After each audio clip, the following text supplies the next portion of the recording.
Cinema একটা টেনশনের cinema আমার আমার জন্য। এটা হচ্ছে টেনশনটা ঠিক কেন? হ্যাঁ, কারণ হচ্ছে শিহাব শাহীন। মানে একে আমার গ্রুপের বড় ভাই আর হ্যাঁ, ওনার আমি দুর্দান্ত রকমের ভয় পাই। আচ্ছা। শিহাব শাহীন এমন একজন পরিচালক, আমাদের অ্যাক্টরসদের কিছু কিছু কিন্তু ফাঁকি থাকে, যেটা হচ্ছে আমরা বুঝি। আর খুব দক্ষ পরিচালক যারা তারা বুঝতে পারেন যে ফাঁকিটা কোন জায়গায় দিয়েছে। তো ওনার ওনার উনি যখন মনিটরে থাকেন ওনাকে ফাঁকি দেওয়ার কোনো অপশন থাকে না। সো প্রতিটি সময়ের জন্য মানে মানে মানে প্রিপেয়ার্ড থাকতে হয় একজন অভিনেতাকে। আর এই জার্নিটা আমার প্রায় 50 দিনের জার্নি। আমি শুটিং করেছি 14 দিন, কিন্তু যেহেতু দুটো গেট আপে আমাকে দেখা গেছে, ভিন্ন গেট আপে, সেক্ষেত্রে এই যে চেঞ্জেস, এই চেঞ্জেসটা সর্বশেষ চেঞ্জেস ছিল চুলগুলো প্রায় প্রায় ছোট এতটুকু।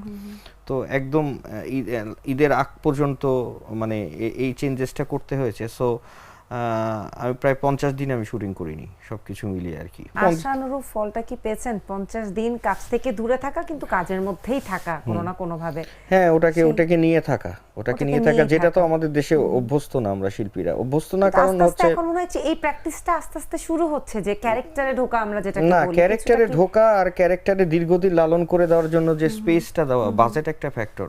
50 দিনের তো আর আমি রেমুনারেশন পাইনি, আমাকে করতে হয়েছে আমার তাগিদে। কিন্তু এটা একটা অস্বাভাবিক ঘটনা আমাদের দেশের জন্য।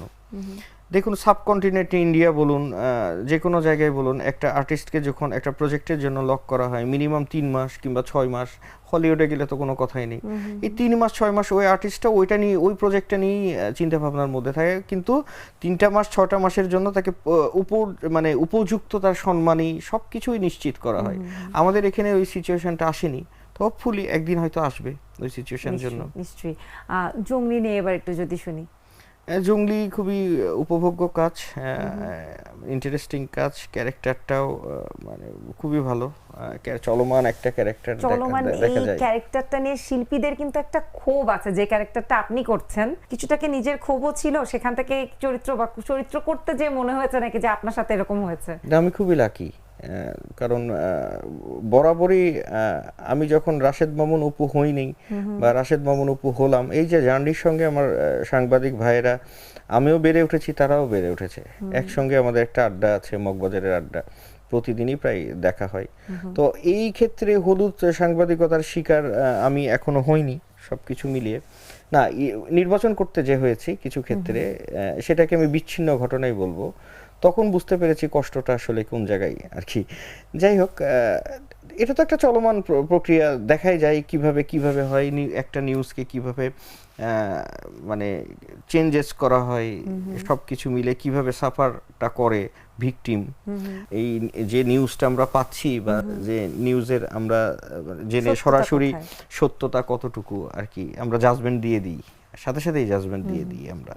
আবার 10 দিন পর যখন জানা যায় যে পুরোটাই ছিল মিথ্যা বা আংশিক সত্য, মানে আংশিক মিথ্যা আংশিক সত্য, ততক্ষণে কিন্তু ভিকটিমের যা ক্ষতি হওয়ার হয়ে গেছে। ওই যে নিউজটা যখন হয় যে না, উনি ওটার সঙ্গে জড়িত না বা উনির সাথে অমুক, তাতে কিন্তু ভিকটিমের কিছু যায় আসে না। সামাজিক ক্ষতি, অর্থনৈতিক ক্ষতি, পারিবারিক ক্ষতি, সব ক্ষতিটা কিন্তু হয়ে যায়। তো সেই জায়গা থেকে তো এটা দেখা ক্যারেক্টার, সেই ক্যারেক্টারের টাই আমি প্লে করেছি জঙ্গলিতে। তারপরে দিন শেষে তো মানুষ, যে কোনো পেশাতে কিছু পজিটিভ নেগেটিভ তো থাকবেই, থাকবেই। দিন শেষে খুব বেশি নেগেটিভ মানুষও একটা রিয়েলাইজেশন আসতেই পারে।